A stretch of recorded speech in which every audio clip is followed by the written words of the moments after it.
नमस्कार दोस्तों, physio wallet MCQ classes में आपका स्वागत है। आज हम फिजियो MCQ प्रैक्टिस सेट 1 करेंगे, जो कि आने वाले एग्ज़ाम के लिए काफ़ी इम्पोर्टेंट है। यदि आप किसी एग्ज़ाम की तैयारी कर रहे हो तो ये प्रैक्टिस सेट आपके लिए काफ़ी इम्पोर्टेंट रहेंगे। इस प्रैक्टिस सेट में जो पूछे गए प्रश्न हैं ऐसे ही आपकी परीक्षा में पूछे जाएंगे। क्वेश्चन नंबर 1 है, Ling introduce exercise known as. Option number A Swedish exercise, B tai chi exercise, C ballistic exercise, D gymnastic exercise. So who is Ling? So first of all you know about लिंग. Who is लिंग? लिंग is a पर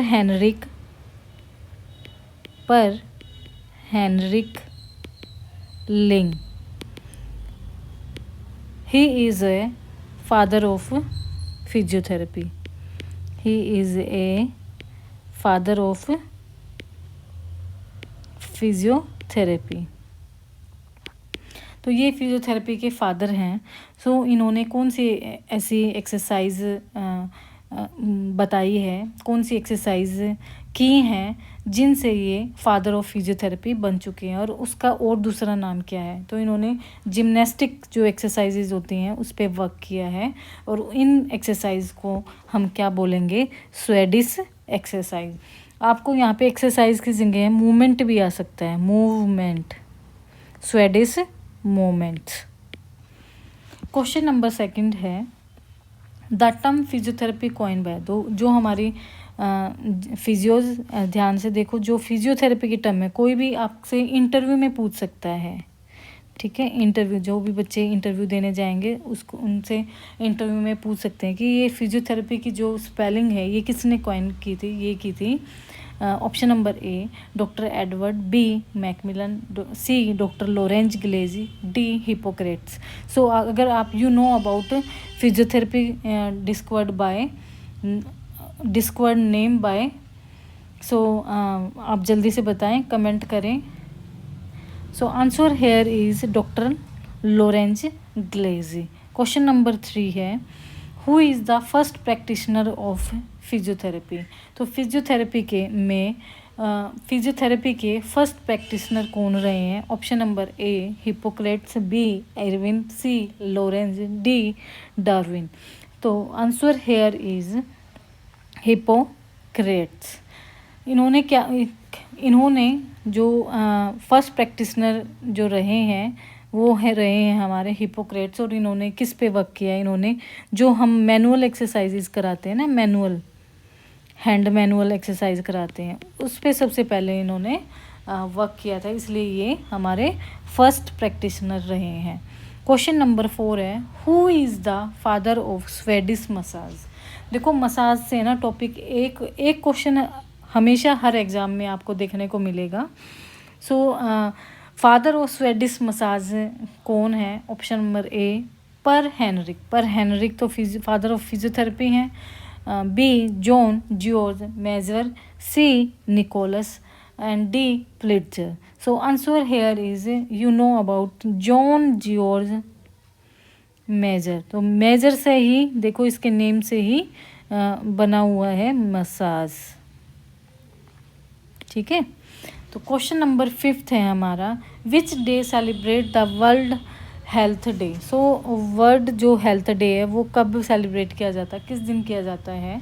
option A 1 April, B 7 April, C 22 April, D 22 June. So answer here is 22 April. अगर यहाँ पे मार्च आ जाए तो अगर यहाँ पे मार्च आ जाए आपके एग्ज़ाम में तो वर्ल्ड वाटर डे सेलिब्रेट किया जाता है. अच्छा, ये जो डेज़ होते हैं ये क्यों सेलिब्रेट किए जाते हैं? ये डेज सेलिब्रेट किए जाते हैं फॉर अवेयरनेस के लिए. क्वेश्चन नंबर 6 है हमारा, where is the head quarter of WHO. देखो, आपको अबाउट WHO कि WHO है वो क्या है? WHO एक ऑर्गेनाइजेशन है, ठीक है. बट क्वेश्चन यहाँ पे क्या है कि इस WHO का आपसे हेडक्वार्टर पूछा है कि ये ऑर्गेनाइजेशन कहाँ से चलती है, इसकी जो इसका हेडक्वार्टर है वो कहाँ है। तो option A Chile, B Geneva, C Chicago. अगर आपको पता है तो जल्दी से आप अपना कमेंट डालें जल्दी से।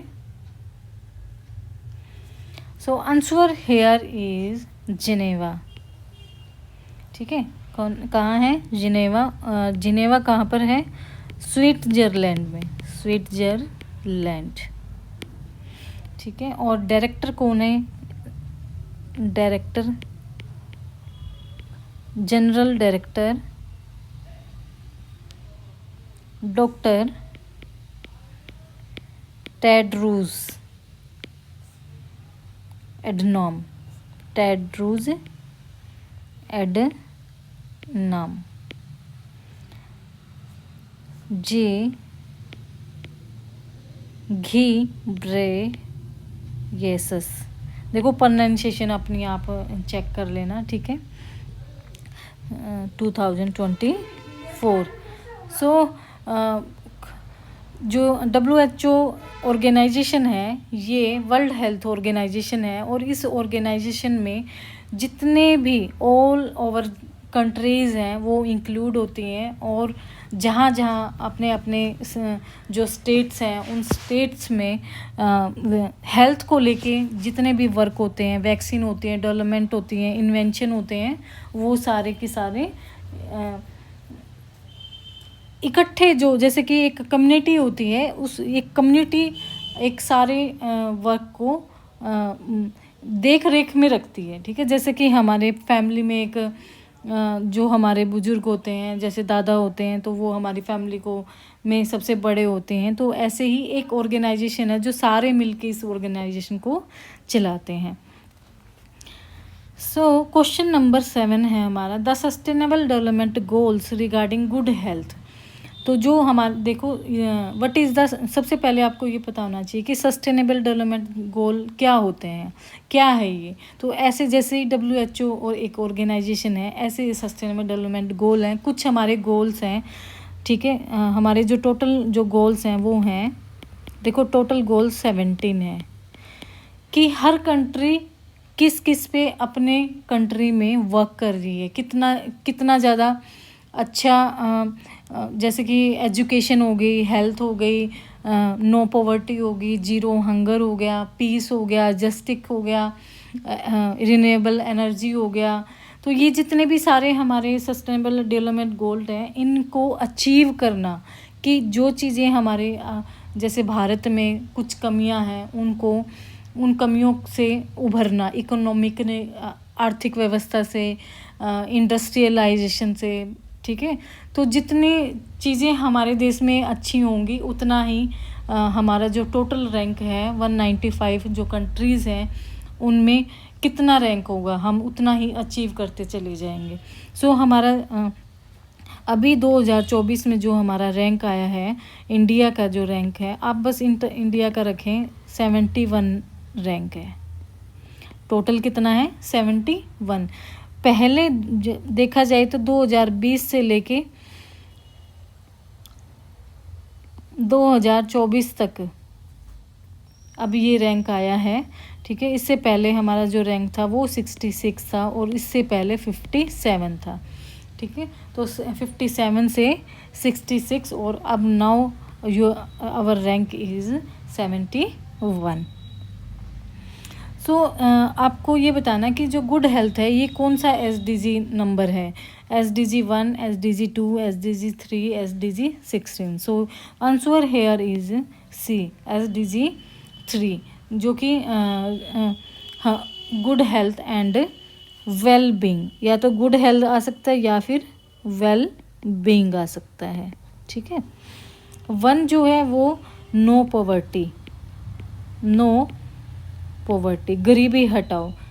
2 है जीरो हंगर, कि कोई भूखा ना रहे, और जीरो हंगर SDG जो जीरो हंगर है, सबसे पहले तमिलनाडु में, ये जीके का क्वेश्चन बन सकता है। तमिलनाडु जो स्टेट है भारत में, इसने एक स्कीम शुरू की थी mid day meal, mid day meal. सब जानते हैं जो मिड डे मील है ये स्कूल्स में बच्चों को खाना प्रोवाइड करती है ये स्कीम। और सबसे पहला स्टेट रहा है हमारा तमिलनाडु ने ये शुरू की थी मिड डे मील, कि कोई भी भूखा ना रहे। और भूखा रहने से क्या इम्प्रूवमेंट होगा, जब बच्चे का पेट भरा होगा या पेरेंट्स, देखो ये तीनों जो नो पॉवर्टी, जीरो हंगर और SDG जो हमारा 4 है, वो है हमारा एजुकेशन। देखो गरीब जो आदमी है वो बच्चे को पढ़ा नहीं पाएगा, अगर भूखा रहेगा तो वो पढ़ेगा कैसे, और अगर भूखा रहेगा तो वो पढ़ाई नहीं करेगा, वो क्या करेगा, बच्चों से काम करवाएगा। ठीक है, तो देखो ये रिलेट हैं। अगर एक मिड डे मील स्कूल में शुरू हो जाती है तो बच्चे का पेट भरा होता है, माँ बाप ये सोचकर भेज देते हैं कि पढ़ाई करें या ना करें, कम से कम बच्चा भूखा ना रहे, वहाँ पे कुछ खा के ही आए। तो वो खाने के साथ साथ वो वहाँ पे क्या कर लेता है, वो पढ़ाई भी कर लेता है। देखो इसकी एक स्कीम से पॉवर्टी लाइन में भी थोड़ा सा फ़र्क आता है कि पेरेंट्स पे बर्डन नहीं आता है। जीरो हंगर, बच्चा भूखा नहीं रहता है। बच्चा भूखा नहीं रहेगा तो SDG 3 अप्लाई होगा, क्योंकि उसकी हेल्थ अच्छी हो जाएगी बच्चे की। बच्चा कुपोषण, माल न्यूट्रिशन में नहीं आएगा, अंडरवेट नहीं होगा। ठीक है, स्कर्वी, क्वाशकर, बहुत सारी ऐसी डिजीज़ हैं जो बच्चों को दूर रखेंगी। ठीक है, और इस मील के साथ साथ बच्चा क्या करेगा, स्कूल में सिर्फ खाना ही थोड़ी ना खाने जाएगा तो वो खाना खाने के लिए। ठीक है, एक होता है ना कि अगर पेट भूखा होता है तो पेट भूखे को सिर्फ धर्म जात कुछ नहीं दिखता है, ना पढ़ाई दिखती है, उसको उसका पेट दिखता है कि मेरा पहले पेट भरा होना चाहिए। अब अक्सर हम भी हैं कि हम भूखे होते हैं तो हम खाने की ओर ऐसे भागते हैं। ठीक है, जब तक हमारा पेट नहीं भरेगा तब तक हम अपना काम भी नहीं कर पाते। तो ऐसे ही वो इस खाने की स्कीम के साथ साथ नेचुरल तरीके से कुछ स्कूल में रहेगा तो वो पढ़ाई भी करेगा। तो देखो एक स्कीम से बहुत सारी चीज़ें रिलेट हो जाती हैं। तो यहाँ पे एक स्कीम ने नो पॉवर्टी वाली लाइन पे भी थोड़ा वर्क किया है, जीरो हंगर पे भी काम किया है, हेल्थ पे भी काम किया है और एजुकेशन पे भी काम किया है। SDG 16 किसके लिए होती है, जस्टिस, पीस एंड जस्टिस के लिए होते हैं। ठीक है, so now question number 8, which disease use for CBR program. तो CBR जो प्रोग्राम होता है वो कौन सी डिजीज़ के लिए यूज़ किया जाता है। Option number A depression, B anxiety, C disability, D epilepsy. So answer here is disability.